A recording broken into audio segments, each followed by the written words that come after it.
A lonely gardener gave his last seed to a stranger, not realizing it would bloom into a family legacy. The words echoed in Thomas Miller's mind as he knelt in the soil of his garden, hands trembling slightly as they always did now.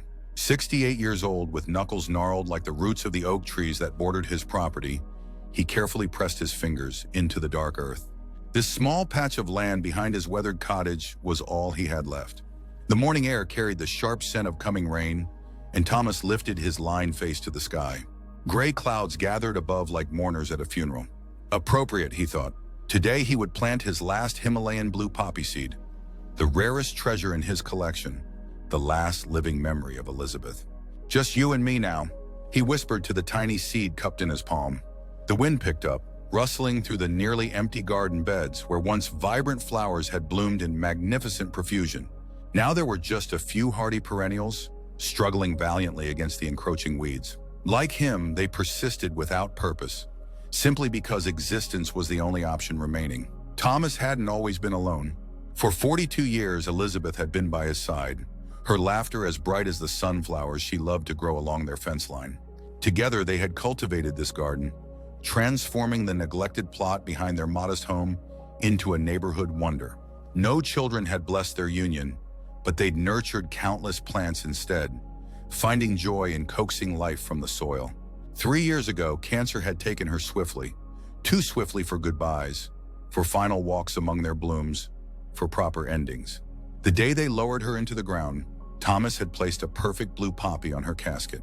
"Our rarest beauty," he'd said, his voice breaking, "for mine." Since then, the garden had fallen into disrepair, much like Thomas himself. His arthritic hands made tending difficult, and his heart lacked the will. Only the blue poppies, Elizabeth's favorites, had received his consistent care. He'd harvested their seeds religiously each season, planting them again with whispered conversations to his departed wife. But last winter had been cruel. A sudden freeze had killed all but one of his precious plants before they could produce seeds. All he had left was this single seed, the last of its kind in his collection, the final thread connecting him to Elizabeth. The first drops of rain began to fall as Thomas created a small depression in the soil, ready to plant the seed in the special spot beneath the kitchen window, Elizabeth's favorite view. His fingers trembled more violently now, not just from age but from the weight of what this moment represented. A voice called out, interrupting the sacred ritual. "Excuse me, I'm so sorry to bother you, but could I trouble you for some directions?" Thomas looked up, squinting against the increasing rainfall. A young woman stood at his garden gate, one hand raised to shield her eyes from the rain, the other clutching a crumpled map. Her dark hair was already plastered to her face, and her light jacket offered little protection against the sudden downpour. "I'm completely lost," she called, her voice nearly drowned by a crack of thunder. "My car's GPS died, and I can't get a signal on my phone." Thomas hesitated, the precious seed still cradled in his palm. The woman looked soaked and desperate, shivering as the rain intensified. With a sigh, he carefully placed the seed in the small tin container he carried in his pocket and stood, his knees protesting the movement. "Come inside," he called back, gesturing toward the cottage. "You'll catch your death out there." Relief washed over her face as she pushed through the gate and hurried along the stone path toward him. Thomas led her to the back door, ushering her into the warmth of his kitchen. "Thank you so much," she said, water pooling at her feet on the worn linoleum. "I'm Maya Chen. I was trying to find Rosewood Assisted Living. I have a job interview there." "You're about 5 miles off course," Thomas replied, retrieving a faded towel from a drawer. "Storm must have confused you." Maya accepted the towel gratefully, dabbing at her face. "I'm not from around here. Just moved to the area last week." She glanced around the kitchen, her eyes catching on the collection of pressed flowers framed on the wall. "Those are beautiful. Are you a botanist?" Thomas felt the familiar pang in his chest whenever someone asked about the flowers. "Just a gardener. My wife and I—" He stopped, the words catching. "Just a hobby." Maya seemed to sense his discomfort and changed the subject. "Could I possibly use your phone? Let the facility know I'll be late." Thomas nodded toward the old landline on the wall.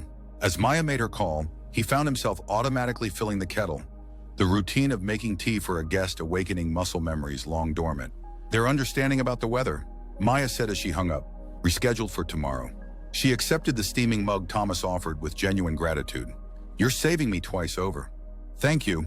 Thomas nodded, uncomfortable with the gratitude. They sat in awkward silence at his small kitchen table, the rain drumming steadily on the roof. Maya's eyes kept drifting to the window overlooking the garden. "Were those blue flowers I saw out there?" she asked. "Before the rain started really coming down, I thought I caught a glimpse of the most incredible blue."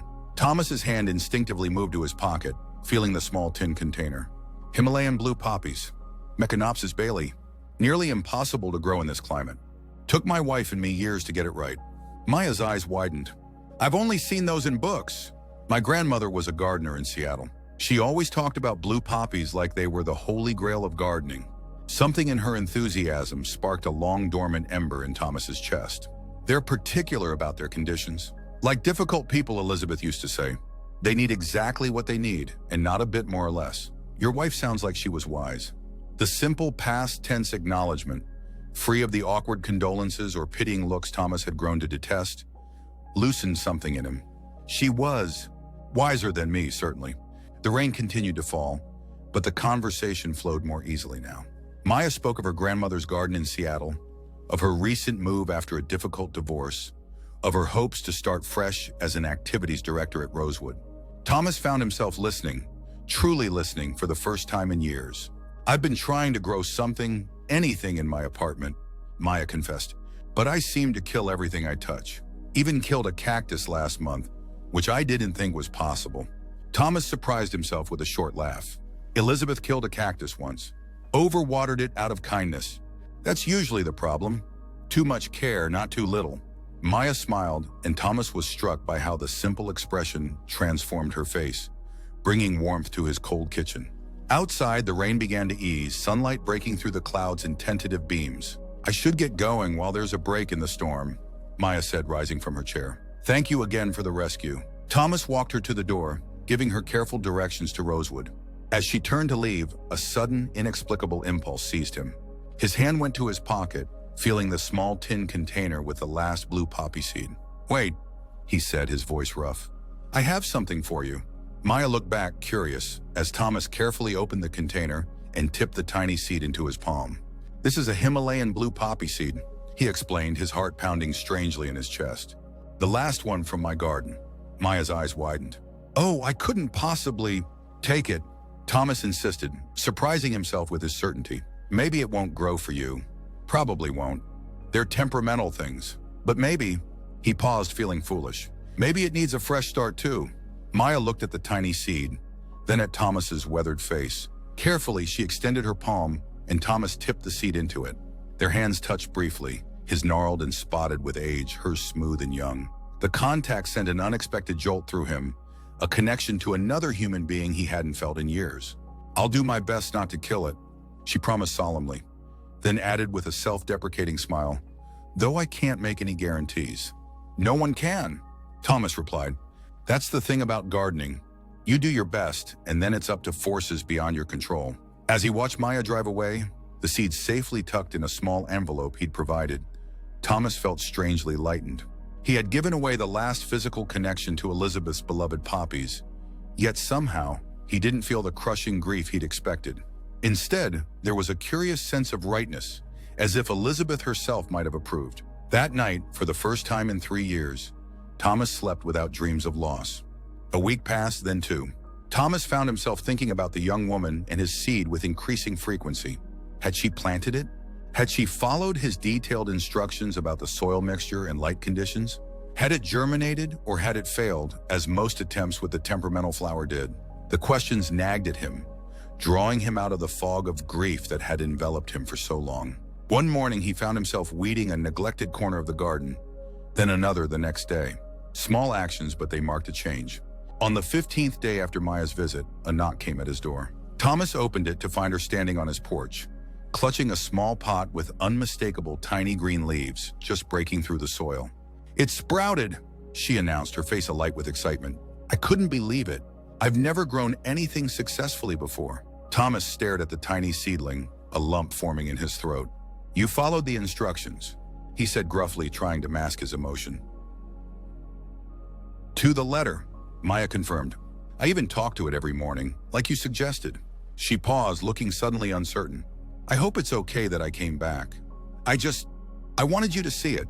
It felt important somehow." Thomas nodded, unable to find words. He gestured for her to come inside.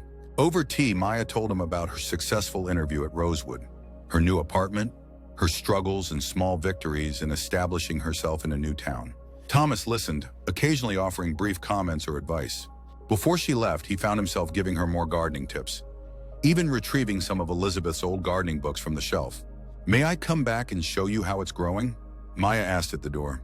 "I'm terrified I'll do something wrong." Thomas hesitated only briefly. "Wednesdays," he said finally. "I'm always home on Wednesdays." And so began a pattern. Every Wednesday, Maya would arrive with the pot containing the growing poppy plant and updates about her week. Thomas would inspect the plant, offer guidance, and listen to her stories. Sometimes they would sit in companionable silence, drinking tea and watching birds visit the garden feeders Thomas had recently refilled. As spring deepened into summer, Thomas found himself anticipating these visits, preparing for them by baking Elizabeth's oatmeal cookies or setting aside interesting gardening articles he'd found. He began working in the garden again, clearing away the worst of the weeds, pruning back the overgrowth. Each small task connected him to memories of Elizabeth that now brought bittersweet comfort rather than unbearable pain. One Wednesday in late June, Maya arrived looking troubled. The blue poppy plant, now nearly 8 inches tall with strong stems and healthy leaves, sat on Thomas's kitchen table between them. "My apartment complex is being sold," she explained. "We all have to be out by the end of July. I'm looking for a new place, but everything in my price range is so small, with no outdoor space. I'm worried about the poppy. It needs more room to grow." Thomas frowned, studying the plant. It was indeed thriving beyond his expectations, nearly ready to be transplanted to a larger container or into the ground. The thought of it languishing in some dark apartment, or worse, dying from improper conditions, created a hollow feeling in his chest. "You could leave it here," he found himself saying. "In the garden. Its siblings used to grow here. It would have the right conditions." Maya's face brightened, then fell again. "But it wouldn't be fair for you to have to take care of it. I know it was your last seed. We could share it." Thomas interrupted, the words emerging before he'd fully formed the thought. "You could come help tend it. On Wednesdays. And ... Other days if you wanted." The suggestion hung in the air between them. Thomas felt exposed, as if he'd revealed too much of his loneliness, his growing dependence on these Wednesday visits that had become the framework of his week. Maya's smile bloomed slowly, like a flower opening to the sun. "I'd like that very much." The following Sunday, they transplanted the blue poppy into the garden together, in a special spot Thomas had prepared with particular care. As Maya patted the soil gently around the plant's base, Thomas found himself sharing stories about Elizabeth. Real stories, not just the sanitized fragments he'd offered before. He told her about Elizabeth's habit of singing off-key to the plants, her superstition about planting by the phases of the moon, the way she'd named each of their garden tools. Maya listened, asking questions that showed genuine interest rather than mere politeness. When Thomas's voice cracked, recounting a memory of Elizabeth dancing in the rain among her beloved flowers, Maya simply placed her hand briefly over his, the touch anchoring him to the present while honoring his past. "She sounds wonderful," Maya said softly. "I wish I could have known her. She would have liked you," Thomas replied, and was surprised to discover he meant it completely. As summer progressed, Maya's visits increased in frequency. She helped Thomas reclaim sections of the garden, learning from him as they worked side by side. The blue poppy thrived, growing stronger each day, a testament to their shared care. Maya began bringing containers of homemade Chinese food, recipes from her grandmother, she explained, and Thomas found himself enjoying flavors he'd never experienced in his 7 decades of life. In return, he taught her how to make Elizabeth's famous blackberry cobbler, using berries from the tangled bushes at the edge of his property. "I've been thinking," Maya said one evening as they sat on Thomas's porch, watching fireflies emerge in the gathering dusk. "The lease on my new apartment is only 6 months. It's so expensive, and I hate that I can't have any plants there." Thomas waited, sensing there was more. "Your house is so big for just one person," she continued hesitantly. "And I noticed that the apartment over your garage is just being used for storage. I wondered if you might consider renting it to me. I could help more with the garden, and I'm pretty handy with basic repairs. My dad was a contractor, so I know my way around tools." The proposal caught Thomas off guard. The garage apartment had been used for storage since Elizabeth's parents had briefly lived there 20 years ago. The thought of having someone so close, of surrendering some of his solitude, sent a wave of anxiety through him. Yet there was also an undeniable appeal in the idea. It would need work, he said finally. Hasn't been lived in for decades. Maya's face lit up at what she correctly interpreted as a tentative yes. I can help with that. We could fix it up together. Thomas nodded slowly. I'll think about it. But he already knew what his answer would be. The renovation of the garage apartment became their shared project through the late summer and into fall. Maya proved as good as her word about her handiness, confidently tackling electrical issues and plumbing challenges that would have overwhelmed Thomas. For his part, Thomas discovered that his knowledge of woodworking, a hobby he'd set aside after Elizabeth's death, came flowing back as he crafted new cabinet doors and repaired window frames. Word of their project spread through the small community. One Sunday, Sam Foster from the hardware store showed up unannounced with his teenage sons, offering to help install the new water heater. The following weekend, Marge Peterson from the library arrived with her husband Frank, bearing sandwiches and offering to help paint. Thomas, who had kept largely to himself since Elizabeth's death, found his property gradually filling with neighbors he barely knew, all drawn by Maya's enthusiastic descriptions of their renovation work. You've made quite an impression around town, Thomas commented one evening as they sat exhausted but satisfied after a day of work alongside 4 different neighbor families. Maya shrugged, embarrassed. People are kind when you give them a chance to be. By October, the apartment was ready, and Maya moved in with her few belongings. The space was small but comfortable, with large windows that overlooked the garden where the blue poppy, now dormant for the winter, would bloom again in spring. They settled into an easy rhythm, separate lives but connected, with shared meals several times a week and garden work whenever weather permitted. As winter deepened, Thomas found himself sharing more of Elizabeth with Maya, not just stories, but tangible pieces of their life together. He gave Maya Elizabeth's collection of gardening books, her favorite teacup, her hand-knitted scarf when the first real cold snap hit. I can't take these, Maya protested each time. She would want them used, not packed away in boxes. Thomas insisted, discovering that giving these items away didn't diminish his connection to Elizabeth, but somehow strengthened it, as if each shared memory kept her more vividly alive. Christmas arrived, the first Thomas hadn't planned to spend alone since Elizabeth's death. Maya insisted on a small tree, and Thomas found himself retrieving ornaments from the attic that had remained boxed for 3 years. As they hung them together, he told Maya the story behind each one. The glass bird Elizabeth had found at a flea market, the handmade star from their first Christmas together, the ceramic angel from their last. On Christmas morning, Maya presented Thomas with a handmade book, a garden journal with pressed leaves and flowers from his garden, interspersed with photographs she'd taken throughout their months of working together. For recording what grows next, she explained softly. Thomas's gift to her was a set of professional gardening tools that had been Elizabeth's, lovingly cleaned and oiled. She'd want another serious gardener to have these, he said gruffly. They spent the day cooking together, and in the evening, to Thomas's surprise, several neighbors dropped by with desserts and small gifts. The house that had been silent for so long filled with conversation and laughter. Thomas found himself watching Maya as she chatted animatedly with Marge Peterson about plans for a community garden at the library, struck by how seamlessly she had woven herself into the fabric of his life, and apparently the life of the entire town. That night, after everyone had gone and Maya had returned to her apartment, Thomas sat alone by the dying embers of the fire. For the first time, he spoke aloud to Elizabeth as if she were present. "You'd like her, Lizzie," he said softly.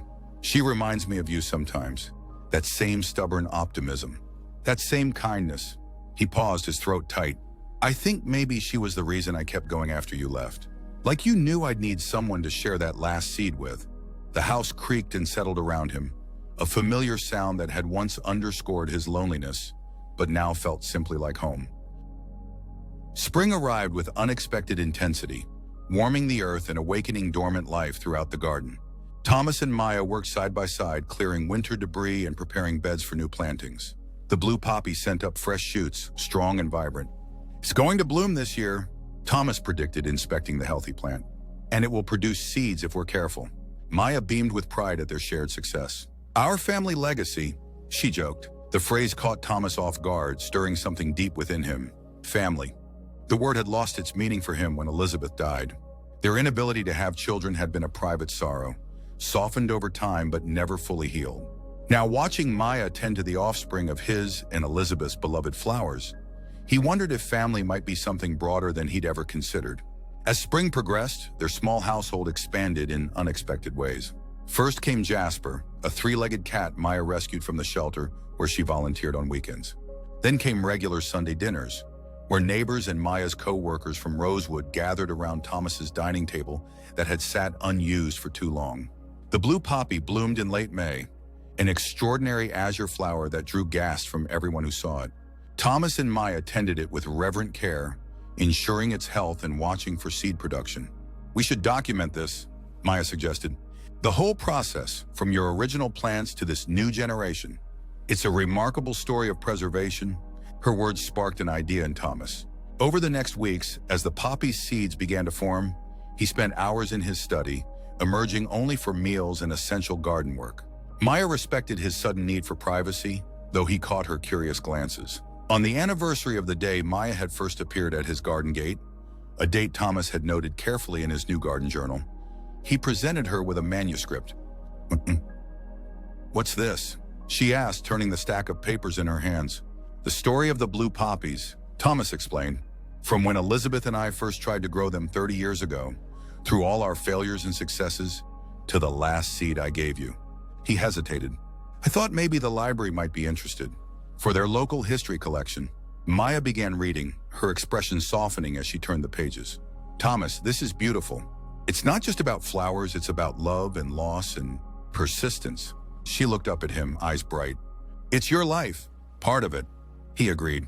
"The part I thought was ending when I gave you that seed. I didn't realize it was just continuing in a different way." Marge Peterson at the library was indeed interested in Thomas's manuscript. More than interested, she was enthusiastic, arranging a special display about local gardening history, featuring photographs of Thomas and Elizabeth's garden through the years, alongside images of the current blue poppy in bloom. The display drew unexpected attention. A regional gardening magazine sent a photographer to document the rare Himalayan blue poppy growing successfully in their climate zone. The subsequent article mentioned Thomas's manuscript and Maya's role in saving the last seed. This led to an invitation for them both to speak at the State Botanical Gardens annual symposium. Thomas initially refused, uncomfortable with the attention and intimidated by the thought of public speaking. But Maya gently persisted. "Your knowledge deserves to be shared," she argued.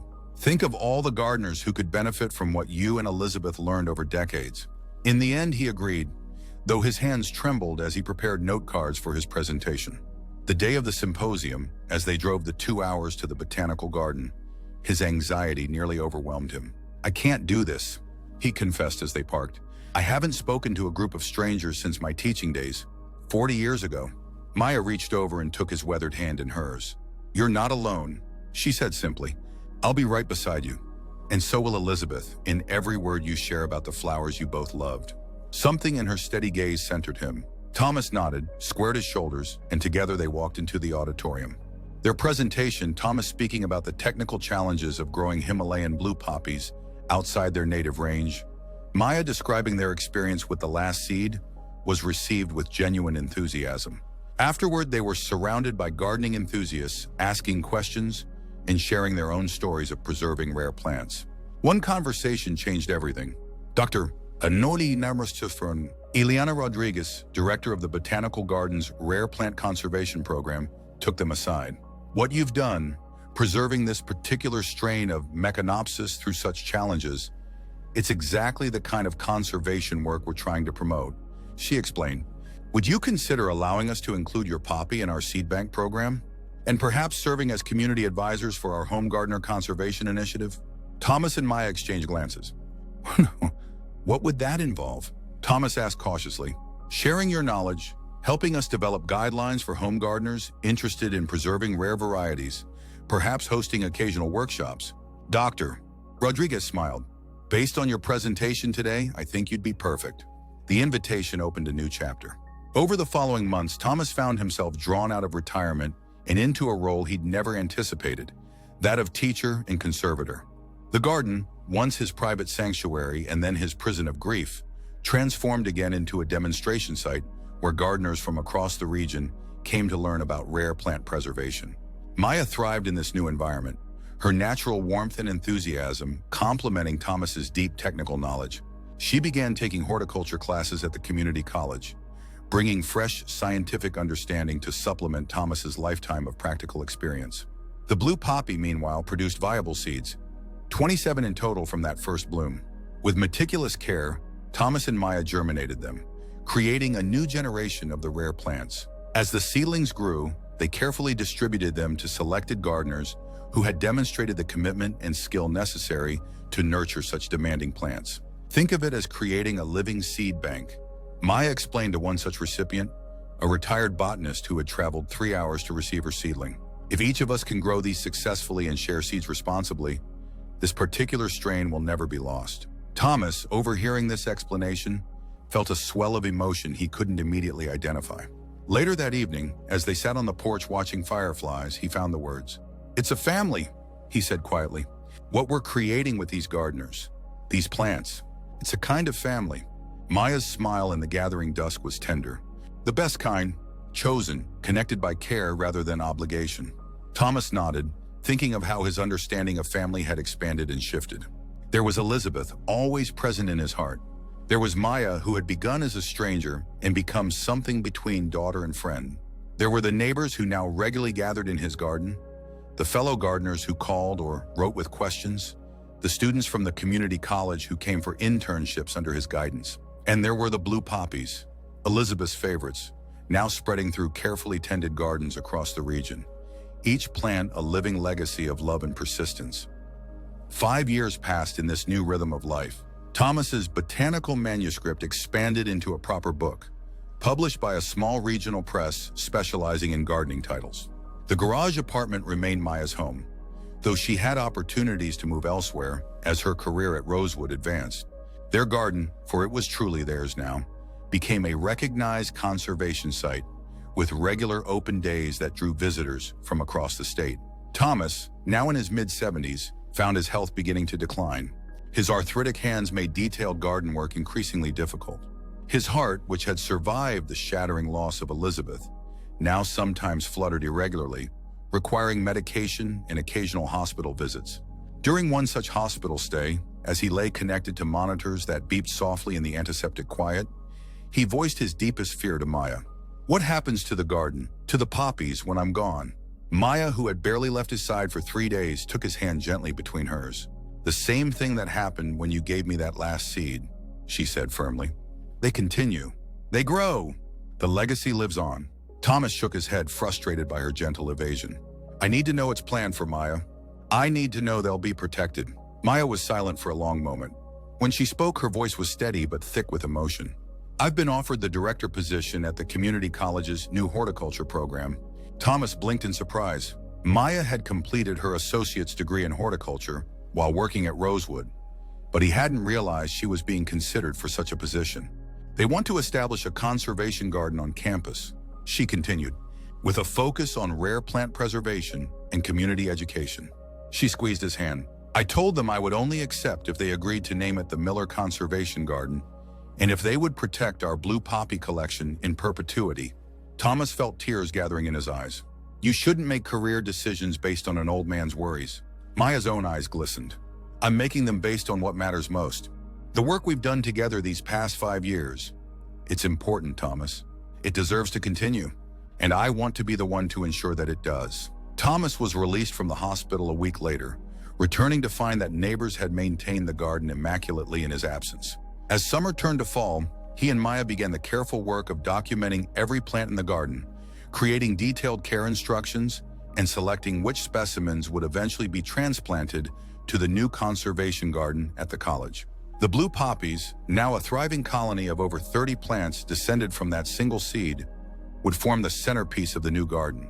Each plant's lineage was carefully recorded in Thomas's meticulous hand, creating a family tree of sorts that connected the current flowers directly back to the original plants he and Elizabeth had struggled so hard to establish decades earlier. As winter approached, Thomas found himself increasingly reflective. One evening, as snow fell softly outside and they sat by the fire reviewing plans for the spring planting at the college garden, he voiced a thought that had been growing in him. "I'd like to update my will," he said. Maya looked up, her expression carefully neutral. "I want the house to go to you," Thomas continued, "with the understanding that the garden remains open for educational purposes for as long as it's practical." Maya set down her notebook. Thomas, he raised a hand to forestall her objections. Let me finish. You've made this house a home again, Maya. You've brought life back to this garden and to me. There's no one else I would trust with Elizabeth's and my legacy. Maya was quiet for a long moment, then nodded. I'll honor whatever you decide, she said softly, but I hope it won't be relevant for many years yet. Thomas smiled. So do I. There's still so much to teach you about winter pruning. Spring came again, the sixth since Maya had appeared at Thomas's garden gate. The blue poppies emerged with their usual vigor, promising another spectacular blooming season. Construction began on the community college's conservation garden, with Thomas serving as a consultant despite his diminished strength. On a perfect May morning, with the first of the blue poppies beginning to unfurl its exotic azure petals, Thomas sat in his favorite garden chair, watching as Maya led a group of horticulture students through the beds, pointing out rare specimens and explaining conservation techniques. Her knowledge had grown so comprehensive, her passion so evident. The students clustered around her, asking questions and taking notes, their faces bright with the same enthusiasm for growing things that had animated Thomas and Elizabeth throughout their lives. Maya caught his eye across the garden and smiled. A smile of shared understanding, of mutual respect, of deep affection. Thomas raised his hand in acknowledgement, feeling a profound sense of peace wash over him. This, he thought, is what Elizabeth would have wanted. Not just the preservation of beloved plants, but the nurturing of human connections, the sharing of knowledge, the creation of a living legacy that would continue long after both of them were gone. The blue poppy fully opened in the warming sun, its color as intense as the sky above. Around it grew dozens of its descendants, each one a testament to care, persistence, and the unexpected ways life continues when we open ourselves to new possibilities. Thomas closed his eyes, feeling the sun on his face and listening to the murmur of young voices learning to love what he had loved. In giving away his last seed to a stranger, he had never imagined it would bloom into such an abundant family legacy, one measured not in blood relations, but in shared passion, in knowledge preserved and passed on, in lives touched and transformed. Like the blue poppy that had seemed so close to extinction in his garden, Thomas's life had been granted an unexpected second flowering, richer and more vibrant than he could have imagined on that rainy day when a lost stranger had appeared at his gate. The garden would continue. The legacy would endure, and in that knowledge there was all the peace he needed.